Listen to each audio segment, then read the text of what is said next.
compañeras del curso se están apuntando y entrando en el Zoom. En primer lugar, quiero agradecer muchísimo al profesor Diego Acosta, que es catedrático de Derecho Europeo y de Migraciones de la Universidad de Bristol, su disponibilidad para participar con nosotros en esta sesión para reflexionar sobre elementos clave de las políticas y del desarrollo legislativo en el ámbito de las migraciones en Europa. Quiero agradecer también al BACES, que es un proyecto europeo que desarrollamos desde la Universidad Pompeu Fabra y es el que da paraguas a esta ponencia. El BACES desarrolla toda una gama de incentivación del análisis político a escala de la Unión Europea. Y la lógica de la sesión, ahora haré una presentación del profesor, es en la primera parte de la misma, el profesor Diego Acosta nos matizará los elementos clave de lo que es la normativa en migración en la Unión Europea. Tenéis la presentación en la propia intranet de la asignatura y posteriormente abriremos un turno de debate para reflexionar sobre los elementos clave, sobre cómo se configura esta política, que es una regulación, pero es una política de efecto multinivel en las dinámicas de la acción pública en nuestra entidad europea. Bien. Dejadme presentaros muy sucintamente al profesor Diego Acosta. Como os mencionaba, es catedrático de Derecho Europeo y Migraciones en la Universidad de Bristol y tenemos la suerte de contar con él porque es uno de los principales expertos a nivel mundial sobre derecho europeo y sobre política de migraciones. Es un profesor que tiene más de 50 publicaciones en este ámbito de alta referencia con una gran cantidad de citas. El último libro que ha desarrollado con Cambridge University Press desarrolla la construcción jurídica del concepto de extranjería y de nacionalidad en el ámbito latinoamericano desde el siglo XIX hasta la actualidad, y también ha trabajado de forma muy extensa asesorando a distintas instituciones públicas y gobierno para el desarrollo de políticas de migración. De hecho, también ha sido consultor y su participación ha sido utilizada tanto en los tribunales de justicia de la Unión Europea y asesorando sobre distintas directivas europeas. Colabora también en proyectos internacionales de investigación, como ha sido el de Prospect for International Migration Governance, financiado por el Consejo Europeo con más de 2 millones de euros. Vamos, que tenemos la suerte de contar con nosotros con una persona con gran expertise en este ámbito que nos puede dar un poco de luz sobre la complejidad de lo que es el desarrollo de este tipo de políticas a escala europea. Bueno, sin más dilación, voy a dar la palabra al profesor Diego Acosta. Os pido a todos los compañeros y compañeras que tengáis los micros apagados y cuando abramos el debate, entonces ya podremos participar a viva voz. Adelante, Diego, cuando quieras. Bueno, pues muchas gracias, David. Es un placer y un honor estar en la Pompeu Fabra, por desgracia a distancia desde Londres, porque bueno, me encanta Barcelona y me encanta vuestra universidad también. Y espero que en una posible futura ocasión pues pueda estar en persona en Barcelona otra vez.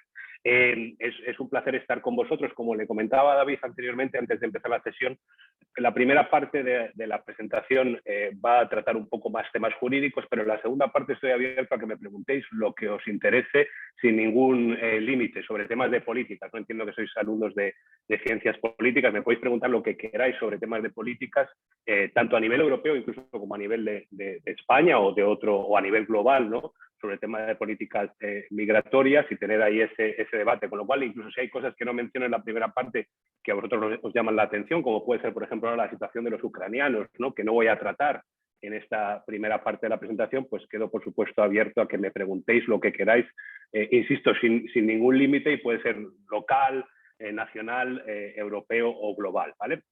Os voy a compartir mi pantalla para pasar aquí unas diapositivas. Se ve perfectamente. Vale, perfecto, gracias. Bueno, pues también comentaros que las diapositivas están en inglés y la presentación la voy a hacer en castellano porque al principio no teníamos muy claro en qué idioma hacerlo y bueno, al final hemos hecho un híbrido y por eso tenéis las diapositivas en inglés y la presentación pues la vamos a hacer en castellano, ¿vale? Bueno, aquí hay dos preguntas claves. Cuando hablamos de migraciones en la Unión Europea, hay dos preguntas claves iniciales, ¿no? La primera es muy sencilla, pero no es tan fácil de responder, ¿no? Porque la primera pregunta es ¿quién es un inmigrante en la Unión Europea desde el punto de vista jurídico? Y como os vais a dar cuenta, es una pregunta que tiene diferentes aristas. No todos los extranjeros, por ejemplo en España, son inmigrantes desde el punto de vista jurídico y no todos los españoles que se desplazan a otros o que emigran a otros países del mundo van a ser emigrantes desde el punto de vista jurídico o inmigrantes desde el punto de vista jurídico en el lugar de destino. Vamos a ver la diferencia entre el ciudadano europeo, por un lado, y los miembros de la familia del ciudadano europeo, y por otro lado, los nacionales de terceros países, que ahí tenemos las siglas en inglés, Third Country National, ¿no? Nacionales de terceros países, que son los que desde el punto de vista jurídico van a ser inmigrantes dentro de la Unión Europea. Y la segunda pregunta es cuáles son los diferentes estatus jurídicos de esos nacionales de terceros países dentro de la Unión Europea, ¿vale?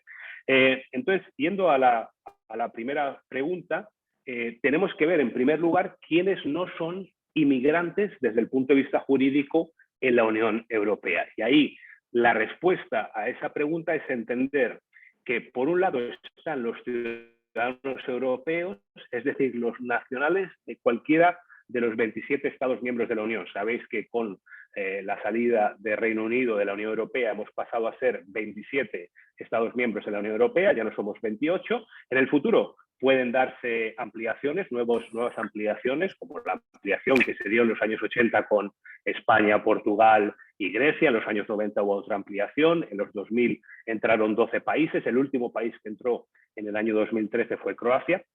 Pero ahora, pues por primera vez en la historia de la Unión Europea, un país ha salido de la misma. Por tanto, los ciudadanos británicos ya no son ciudadanos europeos, los ciudadanos británicos han pasado a ser nacionales de terceros países, ¿no?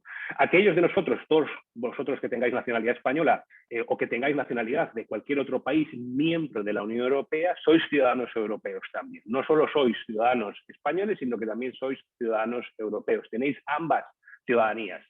La única manera de obtener la ciudadanía europea es obteniendo la nacionalidad de uno de los 27 Estados miembros de la Unión Europea. Y por tanto, al final me referiré también a la adquisición de la nacionalidad en la última diapositiva de manera muy breve.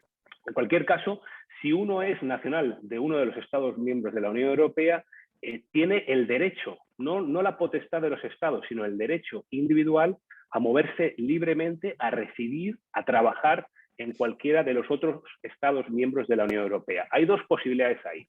Una posibilidad es irse a trabajar a otro Estado miembro, por ejemplo, si os queréis ir a trabajar a Polonia, a Francia, a Letonia o a Chipre. Os podéis ir a trabajar sin ningún problema, tenéis igualdad de trato respecto de los nacionales de esos países a la hora de acceder al mercado laboral, trabajar allí, tanto por cuenta propia como por cuenta ajena. Pero si queréis ir a otro país y no queréis trabajar, también existe esa posibilidad siempre y cuando tengáis recursos suficientes y seguro médico. En ese caso también os podéis desplazar a otro país de la Unión Europea. Insisto, no sois tratados desde el punto de vista jurídico como inmigrantes, sino como ciudadanos europeos, que es una categoría jurídica distinta a la del nacional de un tercer país.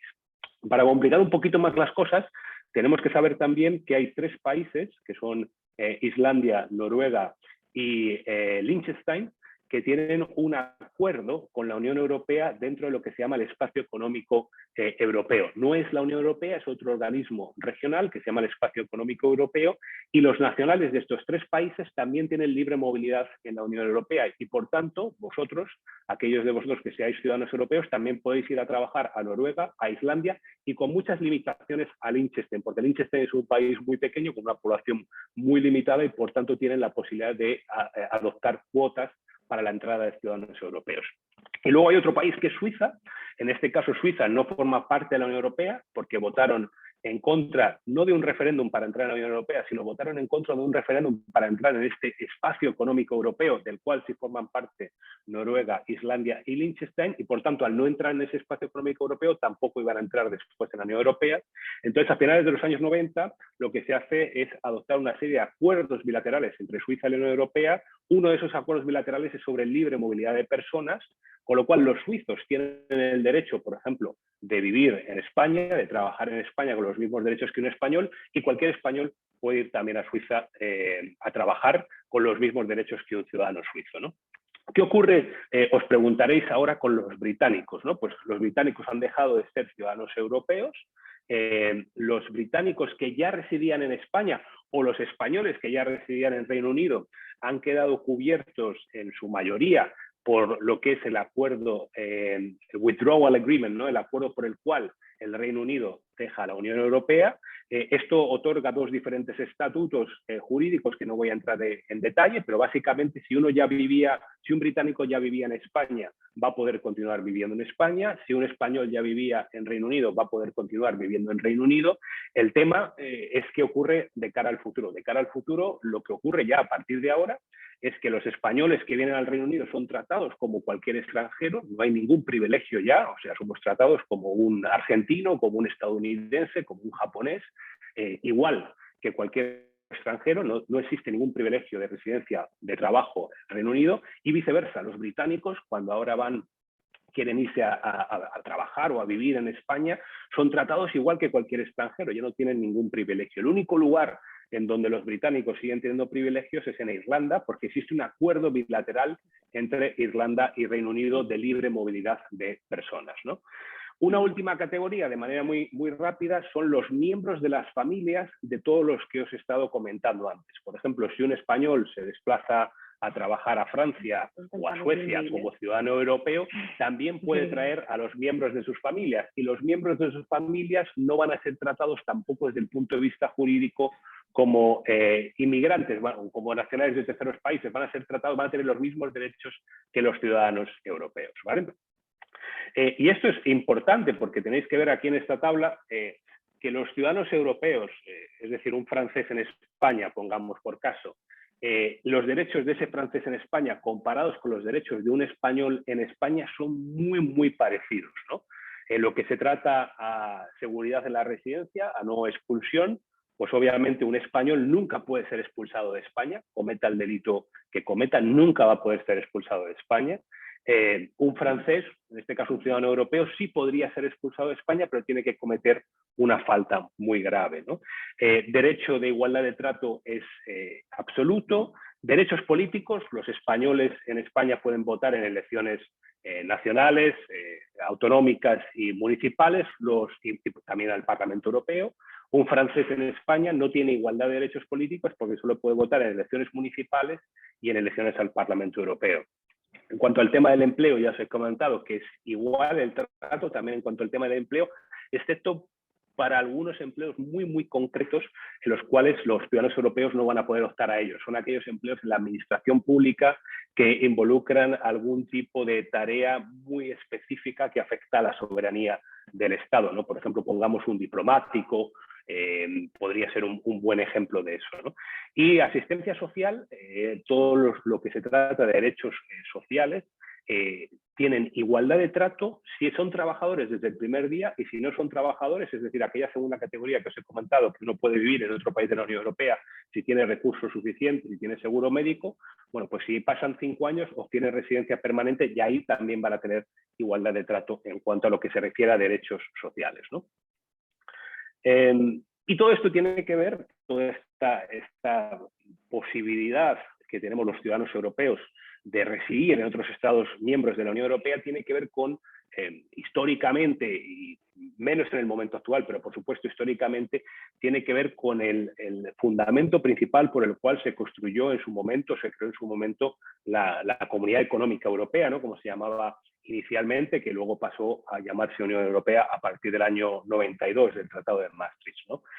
Tenéis que tener en cuenta que la Unión Europea se crea con dos bases principales, ¿no? Una es la paz, después de la Segunda Guerra Mundial. Se entiende que si va a haber más comercio, más relación entre los países, va a ser más difícil que esos países entren de nuevo en conflicto, ¿no? Y obviamente ahora tenemos muy cerca y estamos viendo que es un conflicto en suelo europeo, ya lo habíamos visto en los 90, que seguramente o erais muy jóvenes o no habíais nacido, pero en los 90 en la guerra de la antigua Yugoslavia, ¿no? Pero bueno, la idea con la Unión Europea era que países que históricamente siempre habían estado batallando entre ellos, ¿no? Constantemente, siglo tras siglo, pues al tener más relación económica, comercial, más lazos, esa posibilidad de una nueva guerra se convirtiese en imposible, ¿no? Entonces la paz es el primer elemento y el segundo elemento es la prosperidad, ¿no? Generar prosperidad también después de la Segunda Guerra Mundial con una Europa absolutamente desolada, muchísimas ciudades, destruida muchísimas ciudades. Y esta prosperidad se entiende desde el inicio que se va a conseguir a través de la creación de este mercado interno, que es el fundamento principal de la Unión Europea, por el cual existe la Unión Europea, es la creación de este mercado interno. Y un mercado interno es simplemente un área en donde no hay fronteras, un área en donde no hay fronteras interiores y en el cual se facilita o se asegura la libre movilidad de capital, de servicios, de mercancías, pero también de personas, ¿no? Y por tanto, existe esa posibilidad ya desde los años 60 de la libre movilidad de trabajadores que luego se fue aumentando a otras categorías, estudiantes, aquellos que no trabajaban, etcétera, hasta crear el concepto de ciudadano europeo en el año 92 con el Tratado de Maastricht que entró en vigor en el año 93. Bueno, hemos hablado de los que no son, desde el punto de vista jurídico, decíamos inmigrantes, ¿no? Que son los ciudadanos europeos. ¿Por qué no se consideran inmigrantes desde el punto de vista jurídico? Porque tienen un derecho de entrada a otros países, un derecho de residencia, un derecho a trabajar, un derecho a acceder a otros beneficios en el país en donde decidan residir dentro de la Unión Europea, ¿no? Y por tanto tenemos ahora que ver si el estatus jurídico de aquellos que no son ciudadanos europeos y que no son miembros de la familia de un ciudadano europeo, es decir, lo que llamamos nacionales de terceros países o, como os decía antes en las siglas en inglés, third country nationals, ¿no? Y ahí tenemos que ver que antes de la entrada en vigor del Tratado de Ámsterdam, hemos hablado del Tratado de Maastricht, que es del año 92, entra en vigor en el 93, el Tratado de Ámsterdam es del 97, entra en vigor en el 99. Sabéis que con cada nuevo tratado de la Unión Europea, el último, como sabéis, es el Tratado de Lisboa del año 2009, con cada nuevo tratado ocurren dos cosas, ¿no? Principalmente. En primer lugar, suele haber una reconfiguración de los poderes de cada una de las instituciones. Tal vez habéis oído un poco hablar del déficit democrático de la Unión Europea, ¿no? Pues con cada nuevo tratado, el Parlamento Europeo ha ido obteniendo mayores poderes para legislar, para adoptar políticas. Bueno, se va haciendo una reconfiguración de los diferentes, de las 5 instituciones principales de la Unión Europea: Consejo Europeo, Consejo, Parlamento, Comisión y Corte de Justicia, ¿no? Y la segunda cosa que ocurre siempre con un nuevo tratado es que se van adoptando, van entrando más materias que se pueden regular a nivel europeo. ¿Por qué? Porque los Estados miembros en ese momento deciden que es mejor regular una materia de manera conjunta que regularla de manera separada. Bueno, eso ocurre en el Tratado de Ámsterdam en el año 97, en el cual los Estados miembros de la Unión Europea, en aquel momento eran muchos menos que ahora, en aquel momento eran 15 Estados miembros, deciden que quieren regular la migración de manera conjunta. Es decir, quieren que la Unión Europea tenga el poder, la potestad legislativa de adoptar leyes que regulen el estatus jurídico de los nacionales de terceros países, es decir, de los que podríamos llamar desde el punto de vista jurídico como inmigrantes, ¿no? Y anteriormente al Tratado de Ámsterdam, esto se regulaba, se legislaba a nivel nacional. No había legislación a nivel europeo. Pero insisto, los países en ese momento dicen, bueno, esto es un elemento común y es bueno tener normas comunes sobre esta materia. Igual que, por ejemplo, en el año 92, con el Tratado de Maastricht, por primera vez la Unión Europea obtiene competencias para legislar sobre temas medioambientales, ¿no? Porque los estados en aquel momento dijeron, bueno, el medio ambiente es un desafío común y tenemos que tener normas comunes sobre esta materia, ¿no? Pues lo mismo pasa en Ámsterdam con el tema migratorio. Y lo que ocurre a partir de entonces, bueno, los motivos por los cuales deciden que hay que legislar de manera conjunta sobre el tema migratorio son que, en primer lugar, dicen, bueno, si tenemos un espacio interno en el cual, como os he comentado, está este mercado interno en el cual no hay fronteras internas para la libre movilidad de personas, pues tenemos que tener unas normas comunes en las fronteras exteriores de la Unión Europea. Tenemos que tener también unos estatus jurídicos en cada país iguales, ¿no? O parecidos para las personas nacionales de terceros países que residan dentro de la Unión Europea. Y luego, además, también con el Tratado de Ámsterdam se crea este área de seguridad, justicia y libertad. Por primera vez, que bueno, no vamos a entrar mucho a hablar de ello, pero tal vez os suena este concepto de este espacio europeo de seguridad, libertad, justicia y libertad. Entonces decían, bueno, tenemos que adoptar normas comunes sobre migraciones, sobre el estatus jurídico de los nacionales de terceros países. Insisto, antes cada país tenía sus normas propias, España tenía sus normas propias, Francia las suyas, Alemania, etc.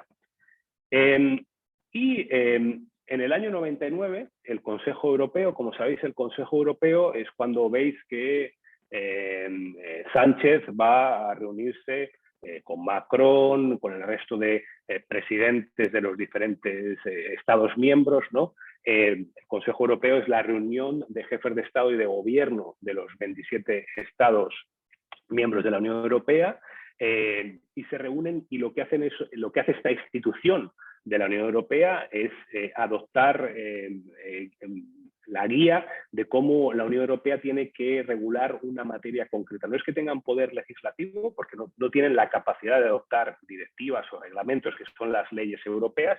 Lo que sí pueden decir es marcar las directrices de cómo la Unión Europea debe regular una materia en concreto, ¿no? Habréis oído hablar muchas veces del Consejo Europeo, se ha reunido en Bruselas o se ha reunido en la capital o en una ciudad del país que tenga la presidencia rotatoria de la Unión Europea, ¿no? Bueno, en el año 99 se reúnen en Tampere, que es una ciudad en Finlandia, porque Finlandia tenía la presidencia rotatoria en aquel momento, que va rotando cada 6 meses, ¿no? Ahora la tiene Francia, y en aquel momento deciden que quieren legislar los derechos de los nacionales de terceros países y darle a los nacionales de los terceros países derechos y obligaciones muy parecidas a la de los ciudadanos europeos, ¿no? Como veis ahí en las conclusiones de Tampere, en el párrafo 18, se habla de asegurar un trato justo, de dar derechos y obligaciones comparables a la de los ciudadanos europeos, y en el párrafo 21 se habla de que aquellos nacionales de terceros países que han residido ya durante un tiempo largo en un país de la Unión Europea tienen que obtener incluso más derechos que aquellos que acaban de llegar, por ejemplo, ¿no?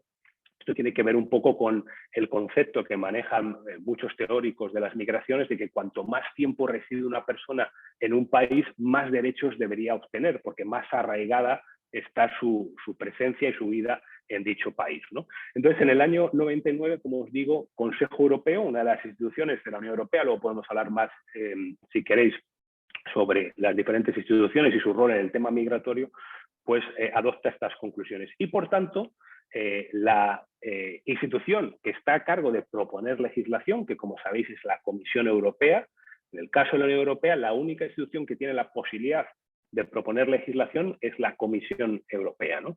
Bueno, pues la Comisión Europea, teniendo en cuenta este mandato que le ha dado el Consejo Europeo de adoptar leyes para legislar de manera bastante igualitaria los derechos y obligaciones de los nacionales de terceros países frente a los derechos y obligaciones de los ciudadanos europeos, pues propone una primera legislación en el año 2001, que era una ley que iba, digamos, a englobar en un solo instrumento jurídico a todos los nacionales de terceros países que viniesen a la Unión Europea para trabajar, ¿no? Para motivos de trabajo. Como sabéis, cuando hay una propuesta de legislación de la Comisión Europea, esto en aquel momento iba solo al Consejo, es decir, a los Estados miembros. Ahora iría al Consejo y también al Parlamento Europeo, porque a partir de 2009 del Tratado de Lisboa, como os decía, en cada nuevo tratado siempre hay una reconfiguración de los poderes de las diferentes instituciones. En el 2009 el Parlamento Europeo obtiene prerrogativas también para legislar sobre temas migratorios, ¿no? Esto estamos hablando del año 2001, ahí no tenía potestad jurídica el Parlamento Europeo, entonces fue al Consejo, a los Estados miembros. Los Estados miembros no se pusieron de acuerdo y no se adoptó esta primera propuesta legislativa sobre el estatus jurídico de los nacionales de terceros países. Y entonces la respuesta de la Comisión Europea fue hacer una serie de consultas con diferentes actores para crear primero un papel, un green paper, ¿no? Es un documento político que viene de toda esa serie de consultas con diferentes actores, pueden ser, imaginaos, el tema migratorio, pues compañías, sindicatos, ONGs, sociedad civil, municipalidades, gobiernos, organismos internacionales, ¿no? Toda una serie de consultas con diferentes actores involucrados en el tema migratorio, sociedades de asociaciones de migrantes, etcétera, ¿no? Y la Comisión Europea llega a la conclusión, 3 elementos importantes que lleva repitiendo durante los últimos 15 años. En primer lugar, que Europa necesita inmigración, y necesita inmigración por 2 motivos muy sencillos. Primero, porque somos sociedades envejecidas, es decir, no hay natalidad. España es un caso clarísimo de eso, de que no hay natalidad, no se repone. Cuando oís hablar, por ejemplo, los debates ahora sobre las pensiones, todo eso tiene que ver con el hecho de que empieza a haber hay muy pocos nacimientos en el país y además la gente cada vez vive más tiempo, ¿no? Entonces somos sociedades envejecidas, con gente que vive más años y con muy pocos nacimientos, ¿no? Entonces el primer elemento por el cual la Comisión Europea deja muy claro que Europa siempre va a necesitar, la Unión Europea va a necesitar inmigración. Y además la Unión Europea dice, la Comisión Europea necesita inmigración en todos los ámbitos sectoriales, no solo en ámbitos de alta cualificación, pensar en ingenieros, en gente que trabaja en temas de informática, todos los avances que está viendo ahora, que también Europa, la Unión Europea se está quedando muy por detrás, no solo de Estados Unidos, sino ahora, por supuesto, de China, ¿no? Todo este debate del 5G, etcétera. Bueno, Europa necesita en los ámbitos más cualificados, pero también en los ámbitos de media cualificación y en los ámbitos de cualificación un poco más baja, aunque a mí no me gusta hablar en esos términos porque, por ejemplo, alguien que cuida de un anciano pues tiene que tener una serie de cualificaciones que no todo el mundo puede llevar a cabo ese trabajo, ¿verdad? Y por tanto, bueno, dicen, necesitamos inmigración. Entonces, como los Estados miembros no se han puesto de acuerdo sobre una sola ley que englobe a todas las personas que podrían venir aquí a trabajar, vamos a hacer diferentes propuestas para diferentes leyes. Y cada ley va a tener unas características determinadas para englobar a un grupo determinado de nacionales de terceros países. Os voy a referir a alguna de estas leyes ahora en la siguiente diapositiva, ¿no? Por tanto, durante los últimos 15, bueno, casi ya 20 años, la Unión Europea ha ido adoptando leyes, se llaman, sabéis, en la Unión Europea se llaman directivas o reglamentos. Vamos a referirnos a ellas como leyes para simplificar, porque es lo que son leyes, tienen diferentes elementos jurídicos, una directiva y un reglamento, pero bueno, no vamos a entrar en ese tema. Son leyes europeas, ¿no?, que tienen aplicación en los Estados miembros, y lo que la Unión Europea ha hecho ha sido una fragmentación del estatus jurídico del nacional de un tercer país, es decir, de los inmigrantes, ¿no? Y dependiendo de la categoría que cada persona cae, va a tener unos derechos u otros, ¿no? Estas son todas las, digamos, leyes importantes que hay sobre migración dentro de la Unión Europea adoptadas en los casi últimos 20 años. La primera es para aquellos que han residido durante más de 5 años en un Estado miembro, que es la directiva sobre residencia de larga duración, ¿no? Cuando uno reside durante más de 5 años obtiene residencia permanente y por tanto mayores derechos. La segunda directiva muy importante es la directiva de reunificación familiar, es decir, como un ciudadano estadounidense en España o argentino o nigeriano o coreano puede traer a los miembros de su familia para residir con él o con ella, ¿no?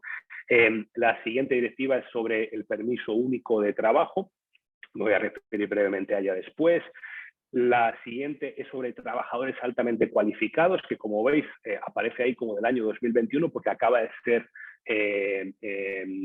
adoptada. Se me ha ido el santo al cielo la palabra en español, ¿no? Pero acaba de ser reformada esta directiva, que era una directiva del año 2009 sobre trabajadores altamente cualificados, ahora acaba de ser reformada y es una directiva del año 2021.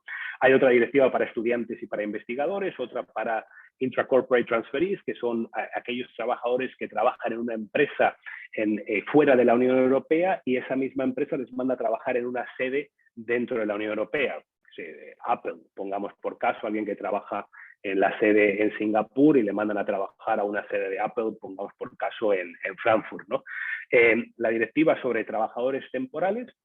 Luego hay una serie de normas sobre migrantes en situación irregular y luego, como os comentaba anteriormente, Irlanda, no os comentaba anteriormente, pues como os comento ahora, Irlanda propias normas sobre temas migratorios, es decir, este compendio de normas que veis aquí no se aplican ni a Irlanda ni a Dinamarca, porque ellos tienen un opt-out y quiere decir que ellos tienen sus propias normas migratorias, ¿vale? Bueno, de manera muy breve, porque tampoco os quiero aburrir sobre lo que regula cada una de las directivas, comentaros que en primer lugar tenemos, os voy a mencionar las más importantes desde mi punto de vista, como veis, y os insisto, aquí no os he hablado del tema del permiso temporal para los ciudadanos ucranianos, por ejemplo, si queréis podemos hablar después durante el turno de preguntas, porque no es una ley que tenga aplicación constante en el tiempo, como sí son estas leyes que tenéis aquí delante, ¿no? Bueno, la directiva, la Single Permit Directive, la directiva de permiso único, lo que intenta hacer es que cualquier persona que venga a trabajar a cualquiera de los 27 Estados miembros de la Unión Europea vaya a tener los mismos derechos en cualquiera de los Estados miembros y vaya también a tener que seguir un único procedimiento para obtener un permiso de residencia. Cuando uno emigra a otro país siempre tiene que llevar a cabo una serie de procedimientos administrativos para poder desplazarse a ese país. La idea aquí es no tener 27 procedimientos administrativos diferentes, sino tener solo uno. Y por otra parte, también asegurarse que la persona que llega a residir por primera vez a cualquiera de esos 27 Estados miembros de la Unión y que va a trabajar, tenga los mismos derechos independientemente de en dónde se encuentre en la Unión Europea, ¿no? En qué Estado miembro se encuentra. Voy a bajar un poquito la presión porque veo que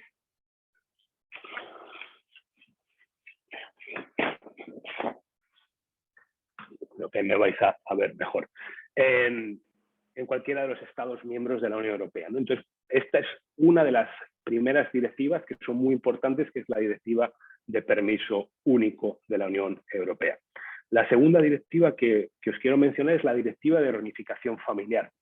Y evidentemente esta es también una de las leyes claves sobre la regulación de las migraciones dentro de la Unión Europea, ¿no? Para todos nosotros, obviamente, la familia seguramente es muy importante, ¿no? Y si en un momento dado decidimos irnos a otro país a trabajar, a residir, a estudiar, es muy importante ver las posibilidades que tienes de que, por ejemplo, pues, tu mujer o tu marido o tu pareja, tus hijos o los hijos de tu pareja puedan ir contigo a ese otro país a residir. Por lo tanto, la regulación de la reunificación familiar es un elemento absolutamente clave en materia migratoria, en política migratoria también, porque beneficia la inclusión social, etcétera. Y como os comentaba antes, si eres un ciudadano europeo, es decir, cualquiera de vosotros que tenga nacionalidad de un país miembro de la Unión Europea y si os queréis ir a cualquier otro Estado miembro de la Unión Europea, pues ahí es muy sencillo, porque los ciudadanos europeos tienen el derecho también a venir a irse con sus familiares, ¿no? Además con un concepto muy amplio de la familia, que no solo incluye a pareja e hijos, sino también incluye, por ejemplo, a padres bajo determinados condicionantes o incluso a otros miembros de la familia con ciertas condiciones, ¿no? En el caso de los nacionales de terceros países, también existe esta directiva de reunificación familiar que lo que hace es otorgar, de nuevo, insisto, a un argentino en España, a un estadounidense en España, a un japonés en Alemania, el derecho a la reunificación familiar. Y ese derecho implica el derecho a poder traer a la pareja, o el marido o la mujer, y a los hijos menores de 18 años, ¿no? Aparte, esta ley sobre reunificación familiar indica el procedimiento que se ha de seguir para que esos familiares puedan residir en ese país junto a lo que se llamaría el sponsor, es decir, el ciudadano extranjero que ha llegado primero al país, y luego también los derechos de los familiares una vez que residen en el país, ¿no? En el tema de reunificación familiar es interesante a nivel político ver que hay 3 estatus de regulación jurídica de la reunificación familiar en la Unión Europea, y esto lleva a muchos debates políticos muy interesantes. El primer estatus de regulación de la reunificación familiar se da cuando hay un nacional que vive en su propio país y que quiere traer a los miembros de su familia. Pongamos un español que reside en España. Ahí no se aplica el derecho europeo, ahí se van a aplicar las normas españolas sobre reunificación familiar, ¿vale? Esto en algunos países no es problemático. Por ejemplo, en España, un español que quiera traer a su mujer o a su marido o a sus hijos o a otros familiares va a tener los mismos derechos que un ciudadano europeo en España, ¿vale? Para poder traer a su familia. Sin embargo, perdón, alguien ha levantado el micrófono. Sin embargo, en otros países de la Unión Europea esto no era así. En otros países de la Unión Europea se da un elemento bastante interesante que es lo que se conoce como discriminación inversa. ¿Qué es la discriminación inversa? Esto, por ejemplo, se da en el Reino Unido. ¿Qué es la discriminación inversa? La discriminación inversa es que un ciudadano europeo en Reino Unido, antes de Brexit, o por ejemplo en Dinamarca se da este fenómeno también, en Holanda, discriminación inversa quiere decir que un ciudadano europeo tiene a la hora de traer a su familia más derechos que un nacional holandés o que un nacional danés en su propio país. Entonces, ¿cómo hacía un ciudadano danés o un ciudadano holandés o cómo hacía antes un ciudadano británico para conseguir obtener los mismos derechos que un ciudadano europeo? Bueno, lo que tenía que hacer era desplazarse a otro país de la Unión Europea, vivir en este país de la Unión Europea más de 3 meses, que es lo que marca la directiva 2004/38, que era la que os mencionaba antes sobre ciudadanos europeos, vivir más de 3 meses en otro país de la Unión Europea y después sí regresar a su país de origen. Una vez regresaba a su país de origen, se le aplicaba la directiva 2004/38, es decir, se le aplicaba el estatus jurídico de los ciudadanos europeos. Esto es muy importante porque en países como Reino Unido, pensar, ya el Reino Unido, obviamente ahora los británicos han perdido esta posibilidad, porque los británicos ya no se pueden desplazar a otro país de la Unión Europea para después regresar para obtener los mismos derechos que un ciudadano europeo a la hora de traer a sus familiares. Pero esto lleva a consecuencias dramáticas. Hay miles y miles y miles de británicos en Reino Unido que no cumplen las condiciones en su propio país para traer a su marido o a su mujer a vivir con ellos.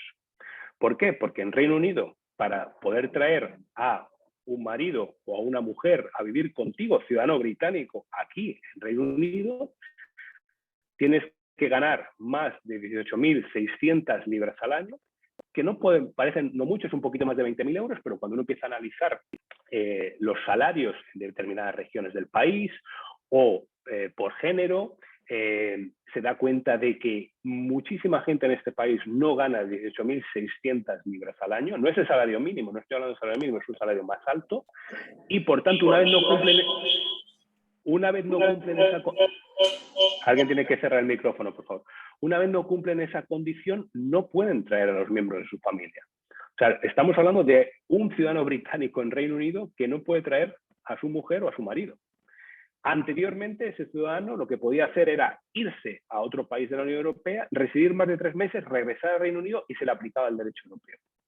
Y el derecho europeo no te pide ese baremo de 18.600 libras. El derecho europeo lo que te pide es que estés trabajando. Puedes ganar el salario mínimo, no hay problema.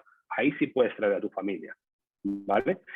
Entonces, como veis, es una regulación que es uno de los elementos tal vez del Brexit que muchos británicos no se han dado cuenta, de que había miles de británicos que no podían traer a sus familias a Reino Unido siendo británicos en Reino Unido y que por tanto tenían que buscar este subterfugio de irse a otro país de la Unión Europea y después regresar, ¿no? En España, insisto, esto no es un problema porque en España los ciudadanos españoles tienen los mismos derechos que los ciudadanos europeos en cuanto a reunificación familiar, pero en Holanda no es así. Entonces los holandeses, muchos se van a Bélgica y regresan. En Dinamarca no es así. ¿Qué hacen los daneses? Se van a Suecia unos meses, trabajan allí o residen allí más de 3 meses y después regresan. Y ahí sí se les aplica el derecho europeo, ¿no? Y por otra parte, tenemos una tercera regulación, que es la que os he comentado hasta ahora, la última directiva que os he comentado, que era la regulación de un ciudadano nacional de un tercer país que resida en un país miembro de la Unión Europea. Insisto, un argentino en España, un canadiense, un chino en España. Ahí tenemos la directiva de reunificación familiar para nacionales de terceros países, ¿vale? Bueno, os voy a hablar brevemente de 2 directivas más, de 2 leyes más, y ya si queréis pasamos un poco al tema del debate para cumplir más o menos unos 50 minutos y pasar ya al tema del diálogo, ¿no? Bueno, una directiva también que es muy importante, una ley importantísima a nivel europeo, es la ley sobre residencia de larga duración. ¿Qué dice esta ley? Esta ley dice que cuando un nacional de un tercer país, insisto, los mismos ejemplos de antes, un argentino en España, un canadiense, un senegalés en Francia, si reside durante 5 años en ese país de manera regular y continua, puede solicitar la residencia de larga duración, es decir, la residencia permanente. Cuando uno tiene residencia permanente, esto es muy importante por 3 motivos. En primer lugar, porque tiene acceso a mayores derechos en igualdad de condiciones con los nacionales. En segundo lugar, porque va a tener la posibilidad de desplazarse a otro país de la Unión Europea para trabajar, para estudiar o para residir. Y en tercer lugar, porque va a tener una seguridad de residencia mucho mayor que cuando tiene un permiso de residencia temporal, ¿no? Y de hecho esta residencia de larga duración es tan importante que yo la he denominado en alguno de mis trabajos como una forma subsidiaria de ciudadanía europea. No es lo mismo que ser un ciudadano europeo, porque ser un ciudadano europeo tiene más derechos que un residente de larga duración, pero es lo que más se le acerca cuando uno es nacional de un tercer país, es decir, cuando uno no es ciudadano europeo. Las condiciones para obtener esta residencia de larga duración es, como os comentaba, haber residido durante 5 años en un país miembro de la Unión Europea, tener seguros estables, tener seguro médico, tener recursos estables y suficientes, no representar una amenaza para la seguridad pública y, como os comentaba, haber residido de manera continua y regular durante 5 años en un país miembro de la Unión Europea. Y aquí os muestro un poco la diferencia entre lo que supone tener residencia de larga duración y lo que supone no tener residencia de larga duración, es decir, la diferencia entre un residente permanente y alguien que no tenga residencia permanente. Para no complicaros mucho el tema, de nuevo, 3 elementos básicos. Cuando uno tiene residencia permanente, tiene más derechos, tiene acceso a más derechos. En segundo lugar, cuando uno tiene residencia permanente, tiene la posibilidad de desplazarse a otros países de la Unión Europea. Pongamos a alguien que tiene residencia permanente en España y obtiene una oferta de trabajo de una compañía en Francia. Bueno, pues una vez uno es residente permanente, se puede ir a Francia a trabajar. Cuando uno no tiene residencia permanente, también podría ir a Francia a trabajar, pero esto implicaría hacer todo el proceso administrativo francés para obtener una residencia en Francia por primera vez. Cuando uno ya es residente permanente europeo, no tiene que seguir este procedimiento. De manera automática podría desplazarse a Francia para trabajar, ¿no? Y, como os comentaba, el tercer elemento, una mayor seguridad en la residencia. Es decir, si uno comete un crimen que no sea muy grave o alguna falta administrativa que no sea muy grave, tiene mayor posibilidad, es más difícil que a esa persona se le pueda expulsar. Ahí os menciono el caso López Pastuzano, que es uno de los casos que llevé ante la Corte Europea de Justicia. Es un caso del año 2017 que venía de España, que tenía que ver sobre la regulación en España de la expulsión de residentes de larga duración que hubiesen cometido un delito penado con 1 año de prisión, que eran delitos, digamos, de poca cuantía, digamos, ¿no? Bueno, y para concluir, una cuestión más simplemente de esta directiva de residencia de larga duración. Es una directiva que justo ahora se acaba de iniciar el debate para enmendarla y para adoptar una nueva directiva sobre la materia, ¿no? Acaba de lanzar la propuesta de legislación la Comisión Europea. Ahora sí, esa propuesta va tanto al Parlamento Europeo como al Consejo, porque ambos son colegisladores sobre esta materia. Recordad que os he comentado que en el Tratado de Lisboa de 2009 el Parlamento Europeo obtiene competencia jurídica para legislar también sobre temas migratorios. Entonces, esta propuesta de la Comisión, que acaba de ser adoptada hace 1 o 2 semanas, ha ido ya a Consejo y a Parlamento Europeo y ahora van a entrar en todas esas negociaciones, tanto internamente a nivel del Parlamento Europeo, los diferentes partidos, grupos parlamentarios dentro del Parlamento Europeo, como a nivel interno del Consejo, los 27 Estados miembros, los gobiernos de los 27 Estados miembros, y luego de manera conjunta entre Parlamento Europeo y Consejo para entrar en esa negociación que, dependiendo de la ley, puede llevar 1 año, 2 años, 3 años o más, ¿no? Porque la ley que os voy a mencionar ahora, que es la de nacionales de terceros países altamente cualificados, ha llevado más de 5 años para ser renovada, ¿no? Entonces, bueno, simplemente comentaros que está este debate ahora sobre la residencia de la graduación para adoptar una nueva directiva sobre la materia. Y esta es la última ley que os quiero mencionar, que es la directiva de trabajadores altamente cualificados. Como veis, es de 2021. Los debates para renovar esta directiva empezaron en el año 2016, como veis han tardado 5 años. La directiva tiene que ser implementada en el año 2023 y esta directiva tiene que ver mucho con esto que os comentaba de manera muy breve anteriormente, ¿no? Como Europa se está quedando un poquito atrás, esta carrera global por el talento, ¿no? Como en muchísimos ámbitos, por supuesto Estados Unidos, pero también nuevos actores, no solo como China, sino otros países emergentes, pensar en Brasil, en Indonesia, en México, en muchos otros países, Corea del Sur, países emergentes a nivel global, que en muchos sectores están tomando la delantera a Europa en su conjunto, a la Unión Europea en su conjunto, no ya digamos a países como España, como Italia, etcétera, ¿no? Sino a la Unión Europea en su conjunto. Entonces está esta idea de intentar atraer talento en sectores de alta cualificación a Europa. Y para intentar atraer ese talento, lo que hace esta directiva europea, esta ley de trabajadores altamente cualificados, es intentar simplificar, intentar otorgar más derechos a esos trabajadores que se consideran como altamente cualificados. Para ser considerado como altamente cualificado bajo esta directiva, uno tiene que tener 5 años de experiencia en un sector determinado o tener un grado universitario, y además uno tiene que tener una oferta de empleo o un contrato de trabajo que tenga un salario determinado que está por encima de la media de los salarios en ese país. Por lo tanto, esa cantidad va a variar de estado a estado, porque obviamente, pues como sabéis, la media salarial en España no tiene que ver con la media salarial en Suecia, pongamos por caso, ¿no? Entonces va a cambiar de país a país, ¿no? Y la idea, insisto, es darles a estos trabajadores que obtengan altamente cualificados, que obtengan este permiso de residencia, pues unos derechos superiores. Por ejemplo, pueden traer a los miembros de su familia inmediatamente, sin tener ninguna espera, pueden desplazarse mucho más rápido. Recordad que os comentaba que cuando uno es residente permanente tiene que esperar 5 años, ¿no? Obtener la residencia permanente, y ahí sí se puede ir a otro Estado miembro de la Unión Europea. Bueno, pues si uno es ciudadano que tenga ciudadano de un tercer país que tenga un permiso altamente cualificado, a los 2 años se puede ir a otro país.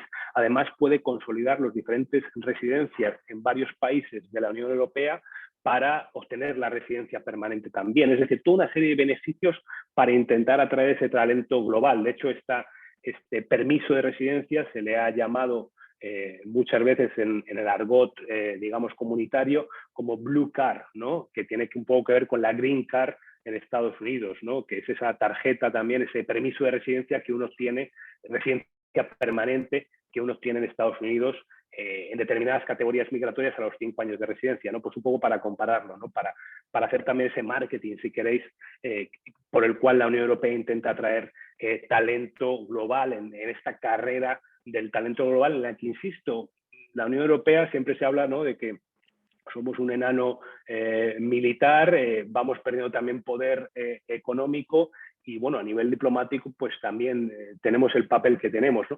Entonces es esta idea de no quedarse atrás en esa carrera global por el talento, ¿no? Si queréis podemos hablar más de eso. Y la última diapositiva, simplemente de manera muy breve, también por si os interesa el tema de acceso a la nacionalidad, pues he mencionado desde el inicio que hay una diferencia entre cuando uno habla de derecho migratorio en la Unión Europea, inmediatamente tiene que hacer la primera diferencia entre quién es ciudadano europeo, que no es un inmigrante desde el punto de vista jurídico, e insistía, un ciudadano europeo es aquel que tiene la nacionalidad de un Estado miembro, de uno de los 27 países de la Unión Europea, ¿no? Y el que no tiene la nacionalidad de uno de los 27 países de la Unión Europea es un nacional de un tercer país, aunque hay ciertos países que se han mencionado, Noruega, Islandia, Liechtenstein, Suiza, etcétera, que tienen acuerdos que les convierten prácticamente en ciudadanos europeos, pero no son ciudadanos europeos, ¿vale? Bueno, un último elemento que creo que es importante mencionar muy de pasada, al menos cuando se habla de derecho migratorio europeo, es cómo se transforma uno en ciudadano en nacional de uno de los Estados miembros de la Unión Europea, ¿no? Y ahí estamos hablando no de derecho de inmigración, sino que estamos hablando de derecho de nacionalidad. Y hay algunos debates ahora mismo interesantes en el ámbito de la Unión Europea que tal vez habéis oído mencionar o habéis leído en la prensa. Por ejemplo, el debate de ciudadanía por inversión, ¿no? Como países como Chipre, como Malta, como Bulgaria, tenían o tienen todavía rutas mediante las cuales una persona podía invertir una cantidad de dinero determinada, alta, por ejemplo, en el caso de Malta es 1 millón de euros, en el caso de Chipre 2 millones de euros, y al invertir esa cantidad de dinero, como contrapartida, se le daba la nacionalidad de ese país. Claro, a la persona que invierte en Malta no es que le interese la nacionalidad maltesa, con todos los respetos, lo que le interesa es la ciudadanía europea. ¿Por qué? Porque la ciudadanía europea es la que le permite residir, trabajar en cualquiera de los Estados miembros de la Unión Europea. Bueno, pues ha habido mucho debate, mucha polémica sobre esto, involucrando a diversas instituciones de la Unión Europea, el Parlamento Europeo, la Comisión Europea, etcétera. Es un debate político que está muy candente. Pero por otro lado también vemos cómo los países regulan el acceso a la nacionalidad de la manera que quieren. España y también Portugal, no sé si lo habéis seguido, porque realmente ha habido poco debate sobre esto en España. Bueno, ha habilitado, en el caso español de manera temporal, en el caso de Portugal de manera más permanente, esta vía de acceso a la nacionalidad para aquellos que puedan demostrar que son descendientes de judíos sefardíes que fueron expulsados de la península hace más de 500 años, ¿no? En el caso español se habilitó esta vía durante 3 años, ha habido más de 130.000 solicitudes y hay muchas personas que están haciendo nacionalidad española a través de esa vía y que, por tanto, insisto, no es que solo obtengan la nacionalidad española, sino que son ciudadanos europeos, ¿no? En el caso de Portugal eso se ha puesto un poquito más en el ojo público en las últimas semanas. Por eso sí que habéis visto que Abramovich, ¿no?, el exdueño del Chelsea, había obtenido la nacionalidad portuguesa, porque Abramovich es judío, ¿no? Y había obtenido la nacionalidad portuguesa precisamente por esta vía de los judíos sefardíes. Y ya había la duda de si Abramovich era judío sefardí o judío askenazi, porque si era askenazi no tenía la posibilidad de optar a obtener la nacionalidad portuguesa. Incluso el rabino que le dio los documentos a Abramovich, que estaba en Oporto, pues ha sido sujeto a investigación, ¿no? Entonces, veis cómo también hay países que tienen la ciudadanía por lo que se llama por antecedentes, ¿no? En el caso de Italia, aquellos que han nacido, cuyo bisabuelo o tatarabuelo, o incluso más arriba en la línea ascendente, emigró a otro país del mundo y nunca perdió la nacionalidad, pues si sigues esa ruta puedes obtener la nacionalidad de ese país. Por ejemplo, muchísimos argentinos que tienen nacionalidad italiana. O ahora también lo vemos con muchos ciudadanos venezolanos que residen en España, que son españoles porque son descendientes de padres o de abuelos españoles, pero también pueden ser portugueses, pues son descendientes de portugueses, o italianos porque son descendientes de italianos. En ese caso, esos ciudadanos venezolanos no son para nada inmigrantes, son ciudadanos europeos, o en su caso ciudadanos españoles, por supuesto, con igualdad de trato con los nacionales, ¿no? Entonces, bueno, hay muchos debates en torno al tema de la nacionalidad que son importantes, porque una vez uno obtiene la nacionalidad de un país, Estado miembro de la Unión Europea, deja de ser nacional de un tercer país, pasa a ser ciudadano europeo, y como veis, la regulación jurídica, el estatus jurídico de esa persona a la hora de moverse por la Unión Europea no tiene nada que ver, ¿no? Bueno, pues lo dejo ahí.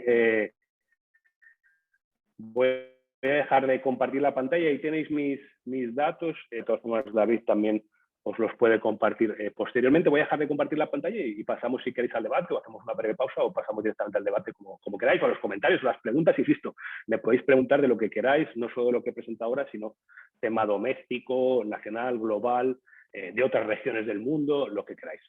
Gracias. Muchísimas gracias, Diego. Creo que la ponencia ha sido muy clara, muy clara, planteando la dificultad y la complejidad que supone articular una legislación vinculada a ciudadanía y los efectos que ello supone. De hecho, es uno de los temas clave para otorgar derechos a los ciudadanos y para definir qué es lo que hacen los gobiernos, con quién y sobre qué marco de actuación tienen, ¿no? Este es un elemento clave de la política europea. y vemos que es un ámbito de política multinivel, ¿no? Porque aquí se articula en la lógica de una estructura supranacional, pero esto tiene luego un efecto de aplicación en las estructuras de los estados y aquí hay un marco de interacción muy relevante, ¿no? Bueno, yo creo que ha sido muy sugerente la ponencia y ahora vamos a abrir un turno de preguntas, de comentarios. Lo podemos hacer a través del chat. Si queréis lanzar preguntas a través del chat que yo pueda verbalizar y las plantearemos al profesor Diego Acosta, las ordenaré un poco. Y si algún compañero o compañera estudiante quiere lanzar una pregunta a viva voz, también esto es posible activando el micro y lanzando la pregunta. Vamos a ver si hay alguien que quiere romper el hielo sobre este tema. Sé que a veces tensiona poder hablar con un especialista tan potente como el que tenemos con nosotros aquí con Diego. A ver, ¿algún estudiante que quiera lanzar una pregunta? ¿Podéis abrir el micro y lanzarla? ¿Alguien Sí. tiene curiosidad por el tema de Ucrania o...?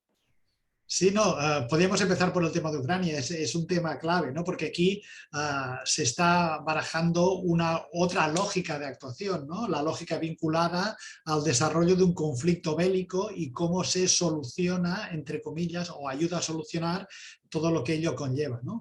En este caso, el régimen de refugiados funciona de forma distinta. ¿Cómo se articula en la Unión Europea decisiones sobre este tipo? Diego. Sí. Sí, pues bueno, sobre el tema ucraniano hay que decir dos cosas que yo creo que pueden ser interesantes para vosotros que sois alumnos de ciencia política principalmente, ¿no? El primero, todo el debate, imagino que obviamente estáis siguiendo de una manera o de otra el conflicto, estáis viendo la figura emergente de Zelensky y cómo Zelensky ya desde los primeros días del conflicto dice no, queremos entrar en la Unión Europea. Queremos solicitar nuestra entrada en la Unión Europea, ¿no? Y cómo empieza a haber ya muchas voces que dicen que a Ucrania se le debería dar un proceso acelerado de entrada en la Unión Europea. Obviamente, si Ucrania entrase en la Unión Europea, los ciudadanos ucranianos pasarían a ser ciudadanos europeos, ¿no? Y obtendrían los mismos derechos que tenéis cualquiera de vosotros que sois ciudadanos españoles o cualquier otro país de la Unión Europea, ¿no? Eso es bastante interesante porque tenéis que tener en cuenta que hay otros países que, si queréis, están en la fila para entrar en la Unión Europea, que son todos los países de los Balcanes que no han entrado ya. Croacia y Eslovenia, la antigua Yugoslavia, son países miembros de la Unión Europea, pero ahí tenemos a Serbia, tenemos a Bosnia, tenemos a Montenegro, tenemos a Macedonia, tenemos a Albania y tenemos el tema interesante, yo creo también, que seguramente habéis leído mucho aquellos de vosotros que seáis catalanes, de Kosovo, ¿no? Y de ver el tema de que estos países están en la fila para entrar en la Unión Europea y claro, hay que balancear ahí muy bien. Si Ucrania entra de manera rápida, pues ver qué mensaje le estás mandando a los gobiernos de otros países que llevan años negociando la entrada en la Unión Europea, por no hablar de Turquía, que lleva negociando la entrada desde el año 2005 y que esas negociaciones están muy frenadas, ¿no? Entonces, ese es un primer elemento. El segundo elemento que creo que es interesante es ver la respuesta diferente que la Unión Europea ha dado a la llegada de ucranianos. Estamos hablando de más de 6 millones de personas que han entrado en 2 meses largos de conflicto, ¿no? Es un número muy grande, ¿no? A veces cuando políticamente se habla de qué es un número relevante o no, muchas veces se exagera, ¿no? Porque hay veces que dice, bueno, han venido 5.000 personas. Bueno, eso no es un número relevante para un país como España, por ejemplo, ¿no?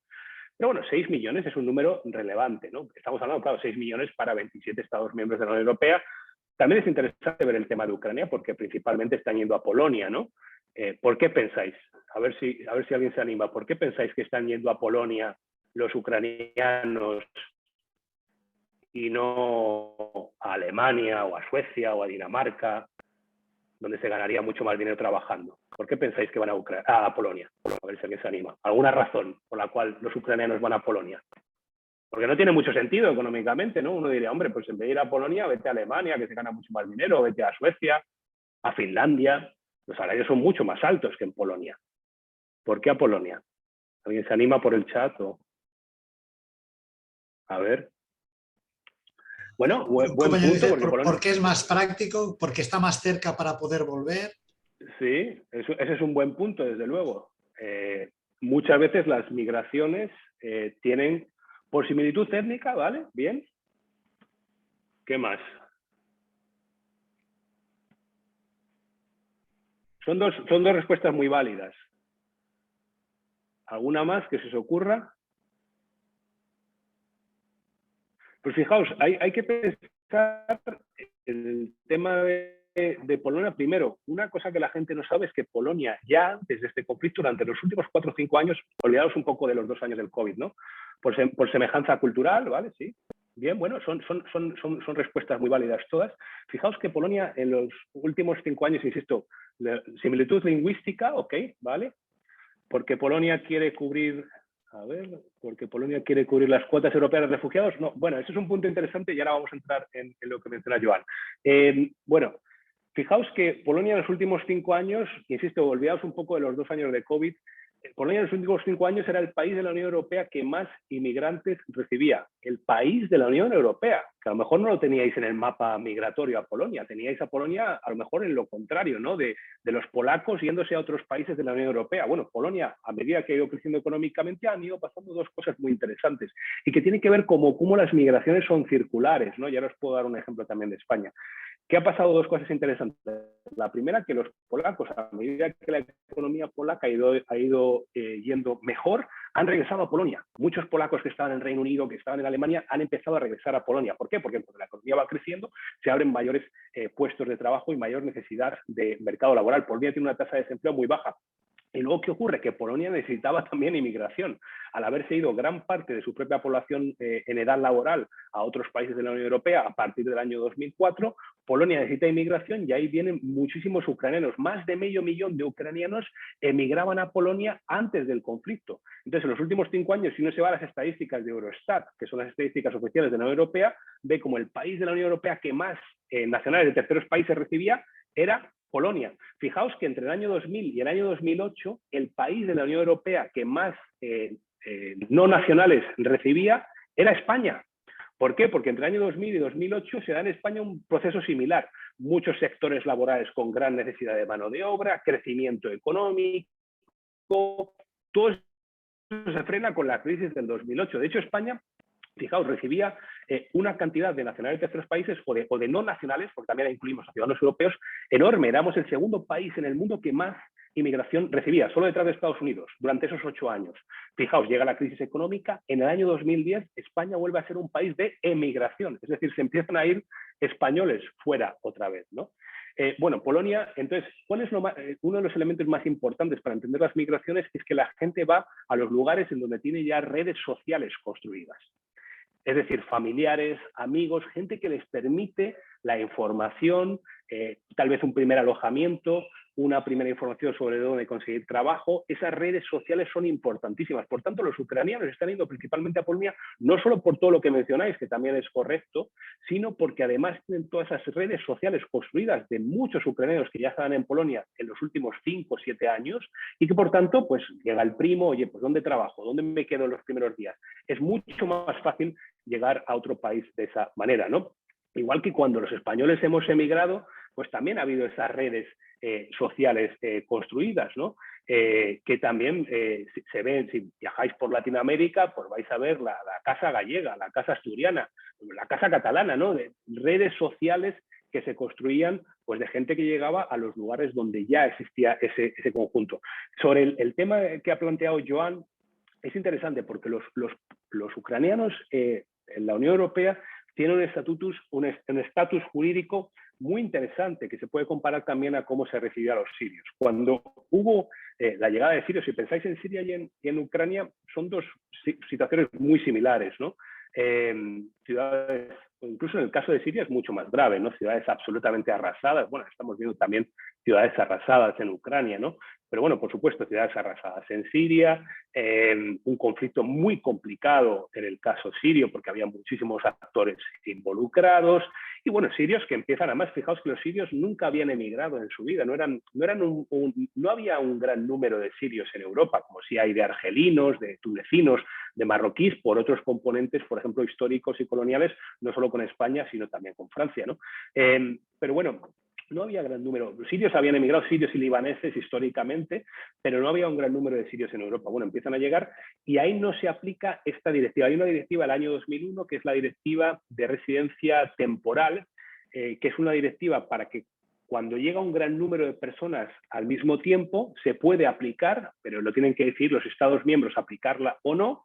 Y esta directiva lo que permite es que los ciudadanos ucranianos ahora mismo tienen un permiso de residencia de 3 años en la Unión Europea. Es decir, un ciudadano ucraniano puede decidir quedarse a vivir en Polonia o irse a Suecia o irse a España. Pensar también que España, antes de la guerra, era el 5º país de la Unión Europea donde más ucranianos residían. 100.000 ucranianos residían ya en España antes de la guerra. Entonces, por supuesto, llegarán también ucranianos a España, ¿no?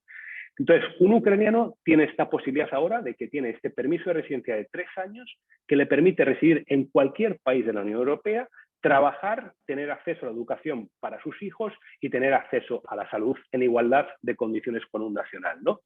Y sin embargo, pues veis que están yendo a Polonia y también lo tenéis que comparar con el trato que se dio a los refugiados sirios, que no se aplicó esta directiva, los Estados miembros no aceptaron aplicar esta directiva.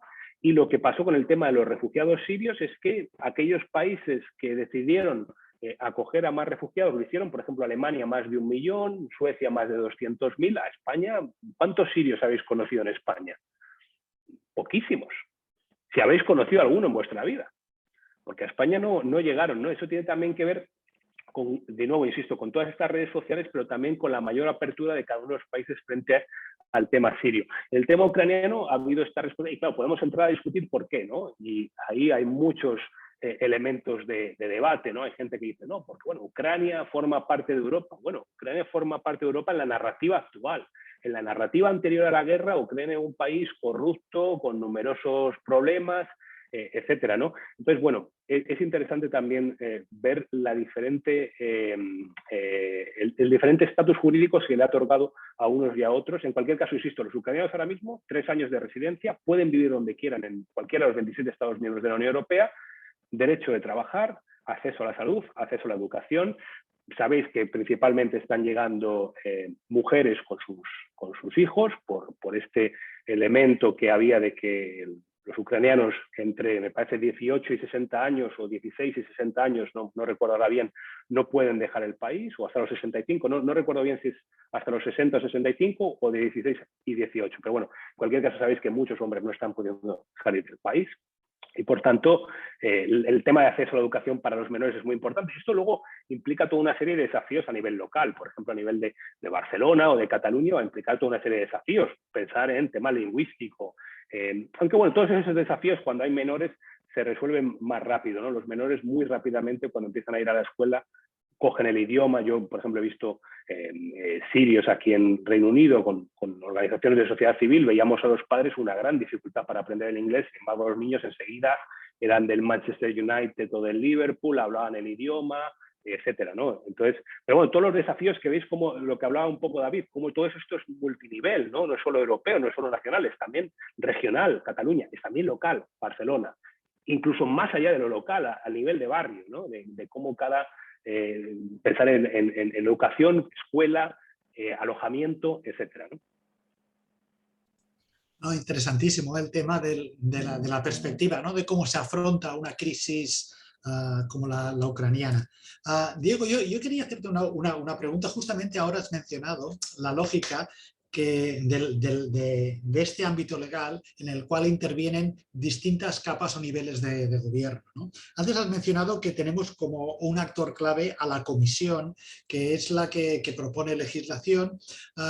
Si ahora viésemos la lógica junto a la lógica formal, la lógica informal, ¿quién realmente tiene poder para presionar sobre hacia dónde va la Unión Europea? ¿Son los estados y en concreto dentro de los estados, los grandes estados? ¿Quién presiona? Creo que esa es una pregunta muy interesante porque tiene que ver, y creo que es interesante para vosotros que sois alumnos de ciencia política, porque tiene que ver con la diferencia entre lo que marca el texto de una ley y lo que realmente ocurre en la práctica política, en la relación entre diversos actores, ¿no? Si vosotros os leéis los tratados de la Unión Europea, sabéis que hay 2 tratados, el Tratado de la Unión Europea que marca el rol de las instituciones y el Tratado del Funcionamiento de la Unión Europea. Bueno, pues si os aburrís mucho una tarde y os leéis los tratados, vais a ver que en teoría la Comisión Europea, como os he mencionado anteriormente, tiene potestad única para proponer leyes. Es solo la Comisión Europea la que puede proponer leyes. ¿Qué está ocurriendo ahora en la práctica? Que principalmente el Consejo Europeo, es decir, los jefes de gobierno y de Estado de los 27 Estados miembros de la Unión, y hay, por supuesto, ¿cuáles son los países principales? Alemania y Francia. Ahora, con la salida del Reino Unido, uno también podría decir que España gana un poco de papel, Italia, Polonia, que es un país también muy grande, ¿no? Principalmente son Holanda, que son grandes economías, ¿no? Y que es un país de un tamaño medio, pues son principalmente Alemania y Francia, ¿no? Por eso ahora, cuando habéis seguido seguramente, además, tan de cerca, ¿no? Geográficamente, culturalmente, que hablábamos antes, ¿no? Yo que estuve unos meses, un mes en Perpiñán, por ejemplo, bueno, todas las elecciones en Francia, ¿no? Como se hablan, que no eran unas elecciones solo francesas, eran unas elecciones europeas. No eran unas elecciones que solo fuesen a tener importancia para Francia, ¿no? Sino para todo el conjunto de la Unión Europea. Bueno, pues los Estados miembros, los principales, Alemania y Francia, son los que pueden meter mucha presión a la Comisión Europea. Y de hecho la Comisión Europea, que históricamente tenía un rol más independiente en temas migratorios, a partir del 2014-2015, con todo el tema, el tema en el Mediterráneo, la gestión desastrosa en muchos casos con miles de muertos, que veríais también hace años, con la llegada de sirios, etcétera, la Comisión Europea va perdiendo esa independencia y va delegando mucho más, no delegando, va aceptando mucho más las recomendaciones de los grandes estados a través de estas declaraciones que os comentaba, estas declaraciones finales del Consejo Europeo, ¿no? Y ahí también es interesante que penséis en otra cosa, ¿no? ¿Cuál es la función de los burócratas que trabajan en cada institución? Cuando uno tiene, por ejemplo, un presidente de la comisión fuerte, con ideas propias, con una agenda propia, es mucho más difícil influenciar de manera soterrada o indirecta a esa persona, ¿no? Creo que en temas los temas migratorios en la Comisión Europea los lleva la Comisión de Asuntos Internos, el Home Affairs, ¿no? Ha habido comisarios mejores anteriormente que tenían, digamos, las ideas más claras, y los últimos comisarios también en esta cartera, que sabéis que los comisarios son un poco como los ministros, ¿no? Pero a nivel de la Unión Europea, pues no han tenido tal vez esa fuerza de también intentar imponer sus ideas y no doblegarse a lo que decían los Estados miembros. Entonces, bueno, el Parlamento Europeo tiene un papel legislativo sobre el papel de colegislador, pero tiene mucha menos fuerza. Pero insisto, los temas migratorios, hay muchos actores. Está la Corte Europea de Justicia, que con las sentencias obviamente va demarcando por dónde se interpreta el derecho europeo. La sociedad civil, las grandes empresas tienen mucha importancia también en temas migratorios. Los sindicatos cada vez menos, pero siguen teniendo importancia en temas migratorios. Hay muchos actores que están involucrados en esta materia. Me ha gustado mucho la referencia que acabas de hacer, porque lo comentábamos el otro día en clase, cuando hablábamos de la importancia de la maquinaria administrativa como actor que genera políticas, ¿no? Hay un modelo tradicional, utópico, de que las políticas son top-down, pero hay otros modelos que nos dicen, no, hay marcos de bottom-up, ¿no? Es decir, las estructuras administrativas son generadoras de propuestas, de programas, y hasta qué punto la maquinaria actual administrativa de la Unión Europea tiene fuerza para condicionar, para proponer. Pues yo creo un poco, pues sí, volviendo a lo de antes, yo creo que sí, obviamente hay muchos actores que, por ejemplo, ahora cuando os comentaba que hay nuevas propuestas para reformar leyes, ¿no? Obviamente iban a participar una panoplia de actores enorme. Mucha gente va a intentar influenciar cómo es, académicos también, ¿no? Académicos como un actor, como expertos que intentan influenciar cómo redactar ahora esta nueva ley de residencia de larga duración, ¿no? Pero en el tema europeo yo creo que, insisto, los estados más fuertes son los que tienen mayor voz, y en ese sentido la Comisión Europea ha ido perdiendo un poco de independencia. Hay algunos artículos un poco más tal vez complejos para leer ahora a nivel de segundo de carrera, pero que hablan precisamente de eso, de cómo el Consejo Europeo de manera informal ha ido ganando preponderancia y ha ido mermando las competencias de la Comisión. Una de las principales competencias de la Comisión, insisto, es tener esa independencia para proponer leyes, porque acordaros de que la Comisión, en teoría, defiende el interés de la Unión Europea. Los comisarios que están dentro de la Comisión no están defendiendo el interés de cada uno de sus países de origen, están defendiendo el interés europeo, ¿no?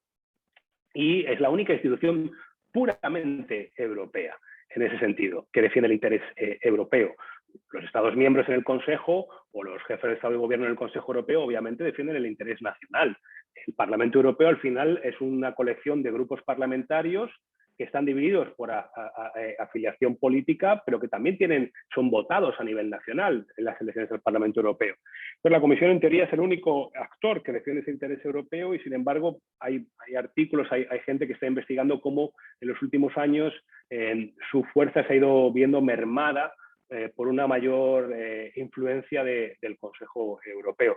Pero bueno, insisto, muchísimos actores, también organismos internacionales, pensar en, no sé si habéis oído hablar de la Organización Internacional de las Migraciones o a nivel de las Naciones Unidas, muchos actores que tienen una parte en el debate, que juegan un papel en el debate, insisto, también académicos, pero yo creo que a nivel migratorio, por desgracia, la Comisión Europea ha ido siguiendo una línea de tener cada vez menos independencia. Es muy interesante este punto de vista que nos lanzas. Una pregunta por tu expertise en el ámbito latinoamericano. Claro, aquí en Europa tenemos este marco de coordinación política y legal que es la Unión Europea. En los países latinoamericanos han habido multitud de propuestas de integración en ámbitos económicos, en ámbitos políticos, pero no han acabado de fraguar. En la política migratoria hay un marco de atomización por parte de los estados muy intensos. ¿Hay elementos que puedan llevar a coordinar marcos de actuación no como los de la Unión Europea, que son muy institucionales, pero desde un punto de vista de política migratoria general, en algún subsector latinoamericano? Sí, pues eso es una pregunta muy interesante que creo que también es algo que es interesante para reflexionar. Muchas veces cuando pensamos en temas migratorios, cuando uno lee los periódicos o ve muchas veces declaraciones de políticos, pensamos que lo que hacen los estados es siempre buscar fórmulas para elevar barreras cada vez más altas frente a la inmigración, ¿no?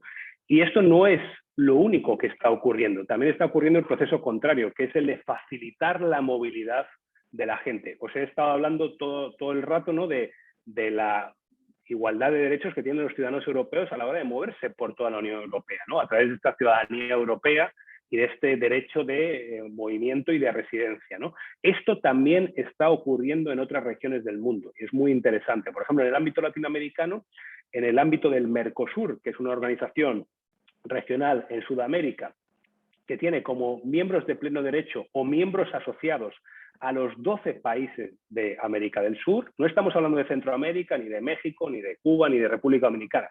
Estamos hablando de los 12 países de América del Sur. Bueno, pues a nivel del ámbito del Mercosur hay lo que se llama el Acuerdo de Residencia Mercosur, que permite que los nacionales de 9 de esos 12 países de América del Sur, todos menos los nacionales de Venezuela, de Surinam y de Guyana, tengan el derecho de residencia, de trabajo, de igualdad de trato en los otros países. Como veis, es una suerte de lo que os he estado explicando ahora para la Unión Europea, pero aplicado a el ámbito de América del Sur. Un argentino puede vivir y trabajar en Brasil, un brasileño lo puede hacer en Uruguay, un uruguayo lo puede hacer en Chile, un chileno lo puede hacer en Paraguay, un paraguayo lo puede hacer en Colombia, etcétera, etcétera, etcétera, ¿no? Pero esto además está pasando en otros ámbitos regionales. Está pasando en el Caribe, está pasando en diferentes subregiones en África, está pasando en el espacio postsoviético, está pasando en los países del Golfo Pérsico, los 6 estados del Golfo Pérsico, pasa también a nivel bilateral, hay acuerdos, por ejemplo, entre Australia y Nueva Zelanda, también os he hablado del acuerdo entre Reino Unido e Irlanda, es decir, cómo los países abren las fronteras para facilitar el movimiento de los nacionales de determinados otros países, ¿no? Y cómo vemos una suerte de migración a nivel regional facilitada, ¿no? Esto creo que es un elemento muy importante. Además, es justo el tema de mi nuevo proyecto de investigación que estoy intentando trabajar ahora, empezando a trabajar sobre él. Entonces, creo que es interesante también darse cuenta de cómo hay esas diferentes formas de gestionar las migraciones. Y una forma de gestionar las migraciones es a través de la apertura de fronteras y la facilitación del libre movimiento. Bueno, creo que hay otra pregunta por aquí Aquí Berta. Berta Sí. nos hace una pregunta en relación justamente a la escala local, ¿no? De las regiones, de los ayuntamientos. ¿Hay algún tipo de marco de coordinación vinculado al ámbito de la migración desde la perspectiva local? Sí, pues es una pregunta muy interesante. Vamos a ver, a nivel europeo, por un lado está el Comité de las regiones entendidas como subregiones dentro de cada estado. Cataluña, el País Vasco, Madrid, Andalucía, yo qué sé, regiones en cualquiera de los diferentes países, ¿no? El Comité de las Regiones en temas migratorios ha adoptado a veces declaraciones, resoluciones, pero no tiene fuerza jurídica, no tiene capacidad de legislar, intenta influenciar en el debate, como decíamos, como otro actor que con su voz, con sus informes, con sus declaraciones intenta influenciar el debate. Lo que ocurre luego a nivel nacional, la relación entre Estado, administración, digamos, en el caso de España, autonómica, pero en otros lugares pues son departamentos o regiones, ¿no? Y nivel local depende de cada país, ¿no? Pero lo que es indudable es que muchas de las gestiones migratorias, es decir, la gestión migratoria a nivel estatal siempre va a ser el de otorgar los permisos de residencia, esto va a ser una competencia estatal, los visados, tener unas reglas comunes de quién puede residir en el Estado, con qué derechos, con qué acceso al mercado laboral o no, etcétera, ¿no? Pero luego, si pensáis en todo lo demás se regula a nivel regional y local. Acceso a la educación, acceso a la salud, acceso a vivienda, acceso al mercado laboral, no entendido como derecho de acceso al mercado laboral, sino entendido como las relaciones en el mercado laboral que se dan en cada lugar, ¿no? Y ahí entran en juego una serie de complejidades en las cuales los ayuntamientos, por ejemplo, tienen un papel preponderante. Por ejemplo, muchas veces habéis oído hablar, no solo en Europa, por ejemplo en Italia, sino también en Estados Unidos, de cómo ayuntamientos se han opuesto a la política migratoria a nivel nacional, ¿no? Cuando estaba Trump en Estados Unidos veíamos como Los Ángeles. Bueno, Los Ángeles es un monstruo, ¿no? Es lo que sería un país de tamaño medio en Europa, ¿no? Y bueno, pues Los Ángeles, el Ayuntamiento de Los Ángeles se oponía a la política migratoria de Trump y establecía lo que llamaban como ciudad santuario, ¿no? Es decir, que todas las políticas que tienen delegadas esos ayuntamientos las puedan llevar a cabo con sus decisiones propias. Y eso, en mayor o menor medida, ocurre en todos los estados. Entonces, el papel local es absolutamente clave porque al final las personas viven en un barrio, viven en una ciudad y ese es el elemento clave de su vida en ese país, ¿no? No es la vida en un país, sino la vida en ese barrio, en esa ciudad, ¿no? Entonces, por supuesto, ¿cómo se coordinan? Eso depende de cada ámbito nacional, ¿no? De cómo se coordina a nivel nacional dependiendo de cada país, ¿no? En ese elemento, la Unión Europea, las leyes europeas tienen que cumplirse a nivel estatal, pero después hay muchas cosas que no están reguladas por las leyes europeas y esas se definen, por ejemplo, en el caso de España, pues se define quién tiene la competencia para salud o para educación. Eso pues son ya debates nacionales, ¿no? En los cuales no entra en juego la Unión Europea. Claro, esta misma línea que estabas mencionando, había una pregunta de Joan Pons que creo que va en esta dirección, ¿no? Porque planteaba, bueno, una cosa es el marco de legislación europea que establece derechos subjetivos y otra cosa es en los países de acogida cómo se articulan programas vinculados a la consolidación cultural, lengua, costumbres. En esta lógica, la Unión Europea, los marcos supranacionales no intervienen, son los estados, las regiones y las municipalidades las que intervienen, ¿no? Sí. Sí, bueno, una pregunta también muy importante y muy interesante. Yo creo que para facilitar el acceso al conocimiento al idioma, no me gusta hablar tanto de costumbres, porque las costumbres ya entramos en un tema, ¿qué es una costumbre de un lugar y qué no lo es? ¿No? Bueno, las costumbres van cambiando históricamente, se van moldeando, adaptando. Bueno, las costumbres de mi abuela no eran las mismas que las mías, etcétera, ¿no? O de vuestros abuelos seguramente no son las mismas que las de ahora. Pero bueno, hablemos del tema lingüístico, por ejemplo. Yo creo que el tema lingüístico tiene que entenderse como un derecho del individuo a poder acceder a las herramientas que le permitan aprender ese idioma. No como una obligación sancionada después con penas, si no se cumplen, sino como un derecho del individuo, ¿no?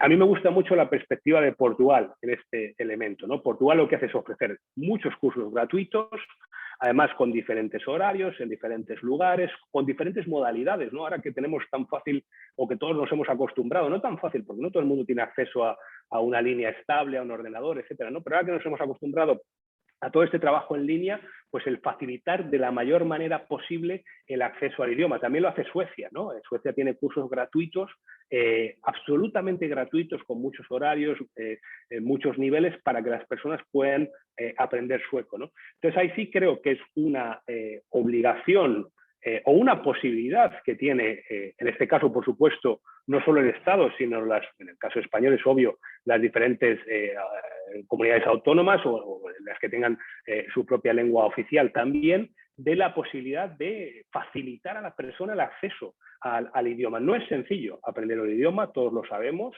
y si uno no tiene esa facilidad, muchas veces las personas no tienen los recursos económicos o incluso el tiempo para poder dedicarse a aprender un idioma.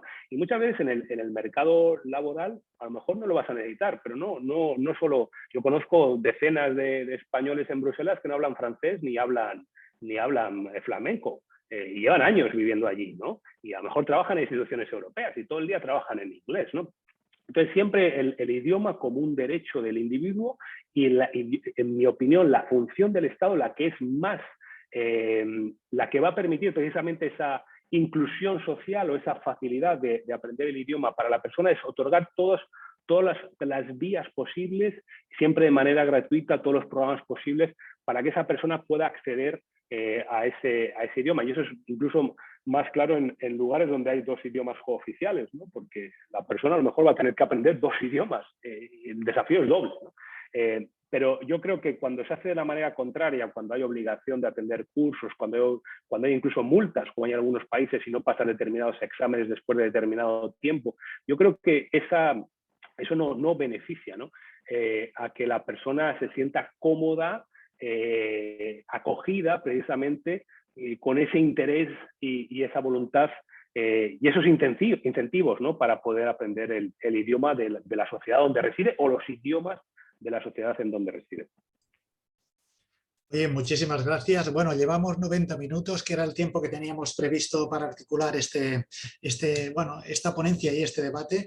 Creo que el profesor Diego Acosta nos ha ejemplificado muy bien la complejidad de la articulación de dinámicas de política multinivel a través de la legislación europea, la lógica que esto supone y los retos, porque esto tiene un impacto realmente muy potente en la calidad de vida de la ciudadanía en los distintos estados, ¿no? Tendríamos aquí tiempo para seguir comentando, discutiendo, porque es un tema tan transversal que afecta a la configuración de muchas políticas públicas, a la propia esencia de los estados del bienestar que tenemos, ¿no? Es un reto cómo afrontar la lógica de la ciudadanía, ¿no? Los estados del bienestar nacieron con estados cerrados y ahora tenemos unos marcos de ciudadanía totalmente distintos, y eso supone también retos de financiación, de servicios públicos. Es decir, es un tema clave que va a conformar la política europea en los próximos años, la política mundial, como antes nos mencionaba Diego, porque es un tema que en todas partes se está reflexionando. Oye, Diego, de verdad, queremos agradecerte muchísimo que hayas tenido tiempo de compartir con nosotros estas ideas. Muchas gracias también a todos los estudiantes que estáis aquí conectados. Es un tema que podremos seguir comentando en clase. También gracias, Albaces, para haber podido articular este marco de reflexión. Y nada, solo quiero darte la voz, Diego, para que te despidas y agradecerte de nuevo en tu colaboración. Bueno, pues muchas gracias, David. También agradecer a Joel por todo el tema técnico y bueno, agradeceros a vosotros por haber estado aquí en el día de hoy. Tenéis ahí mis datos, yo suelo usar también Twitter, pero bueno, en cualquier caso tenéis mis datos en las diapositivas, también tengo una página web, cualquier cosa, incluso me podéis mandar un email en algún momento y ojalá que la próxima vez pues me pueda acercar en persona a Barcelona y a la Pompeu Fabra, que tengo muchos también amigos en Derecho en la Pompeu Fabra. Y también es bueno tener a más amigos en políticas y además soy del Barça, o sea que siendo de Madrid soy del Barça, así que siempre es bueno ir a Barcelona. Bueno, pues nada, un saludo, tenéis mis datos y cualquier caso, también muy interesante el debate y muchas gracias a todos. Muchísimas gracias, un saludo muy cordial. Nos vemos. Hasta luego.